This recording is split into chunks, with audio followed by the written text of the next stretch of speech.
Assalamualaikum warahmatullahi wabarakatuh. Perkenalkan, saya Risma Amelia dari Program Studi Ilmu Administrasi Negara, Fakultas Ilmu Sosial dan Ilmu Politik, Universitas Islam Syekh Yusuf Tangerang. Saya akan mempresentasikan proposal saya yang berjudul Analisis Jabatan dalam Manajemen Sumber Daya Manusia. Sumber daya manusia ialah manusia yang memiliki potensi dalam melakukan kegiatan-kegiatan yang positif. Manajemen sumber daya manusia atau MSDM di dalam fungsi manajerial yaitu pengorganisasian, perencanaan, pengarahan, dan pengendalian. Manajemen adalah suatu alat yang digunakan oleh perusahaan atau organisasi dalam mencapai tujuan yang diinginkan.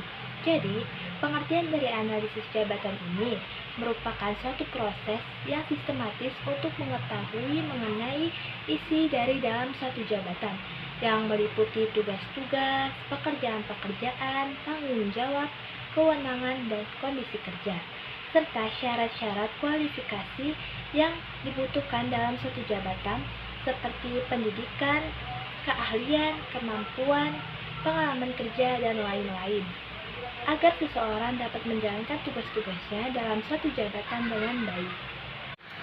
Tujuan organisasi yang pertama, menetapkan spesifikasi karyawan, yaitu dengan analisis jabatan maka dapat dimiliki persyaratan kepegawaian dan juga dapat diberikan pengertian mengenai tugas yang terkandung dalam suatu jabatan.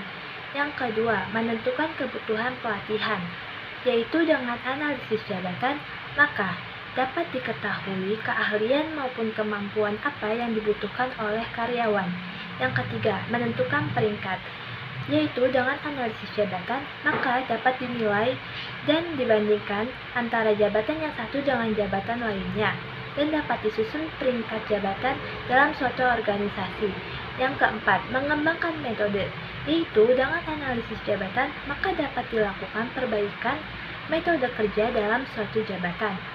Manfaat analisis jabatan yang pertama, memberikan gambaran yang mengenai tantangan yang bersumber dari lingkungan yang dapat menghambat pekerjaan karyawan. Yang kedua, menghapus persyaratan jabatan yang sebenarnya tidak dibutuhkan karena didasarkan pada pemikiran yang diskriminatif. Yang ketiga, menemukan unsur-unsur pekerjaan yang dapat mendorong maupun menghambat kualitas kerja karyawan.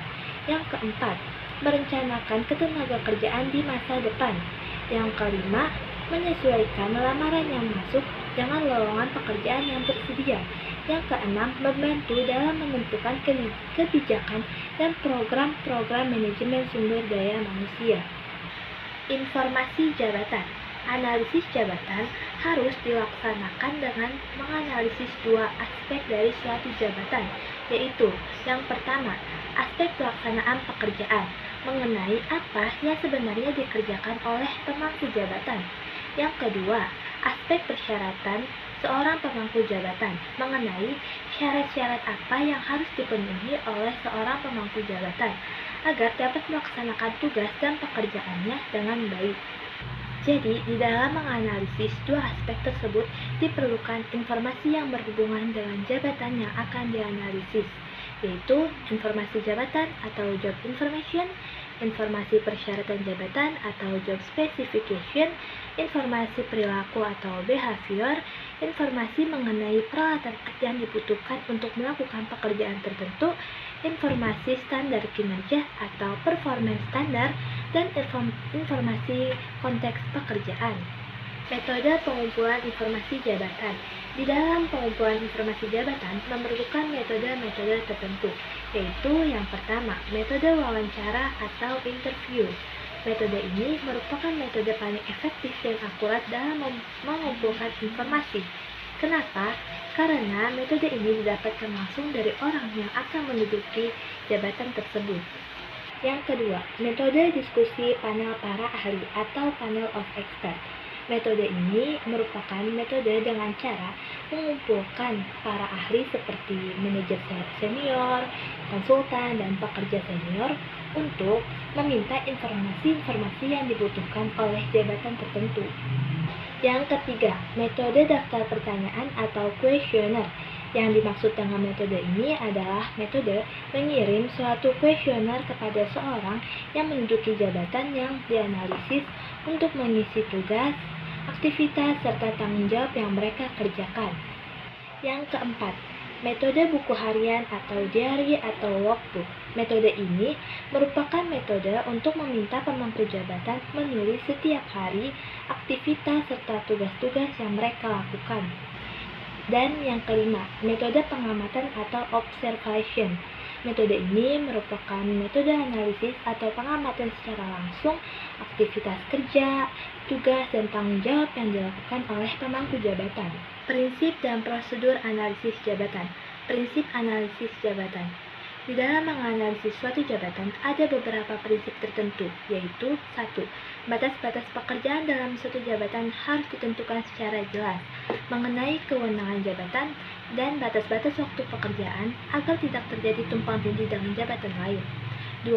Analisis jabatan harus didasarkan pada kenyataan, dengan data-data yang digunakan harus benar-benar aktual dan dapat dipercaya untuk mengurangi subjektivitas.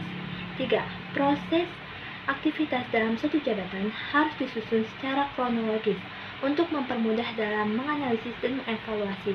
Dan yang keempat, situasi dan kondisi dalam pekerjaan harus diperhatikan agar analisis memahami apa suatu pekerjaan harus dilakukan dalam suatu jabatan tertentu.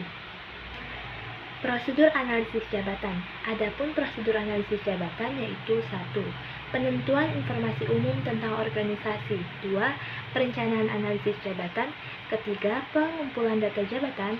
4. Pengelolaan data jabatan menjadi informasi jabatan. 5. Penyajian hasil analisis jabatan dalam bentuk uraian jabatan, persyaratan jabatan, klasifikasi jabatan, desain jabatan, dan bobot nilai jabatan. Dan yang keenam, penyusunan program-program manajemen sumber daya manusia. Bentuk penyajian hasil analisis jabatan. Ada beberapa bentuk penyajian hasil analisis jabatan adalah sebagai berikut. Yang pertama, deskripsi jabatan. Ini merupakan keterangan singkat yang ditulis dengan cermat, meliputi identifikasi jabatan, sifat jabatan, kualifikasi jabatan atau persyaratan jabatan. Yang kedua, persyaratan jabatan. Ini merupakan pernyataan mengenai kualitas umum seorang karyawan untuk menduduki jabatan tertentu, meliputi syarat umum dan syarat khusus. Yang ketiga, klasifikasi atau penggolongan jabatan. Ini merupakan penggolongan jabatan berdasarkan basis klasifikasi tugas, tanggung jawab, dan klasifikasi peringkat. Dan yang keempat, desain atau rancangan pekerjaan. Ini merupakan rancangan aktivitas dalam suatu jabatan tertentu. Oke baik, mungkin cukup sekian presentasi saya pada kali ini. Semoga dapat bermanfaat untuk kalian yang menonton. Billahi taufiq wal hidayah. Wassalamualaikum warahmatullahi wabarakatuh.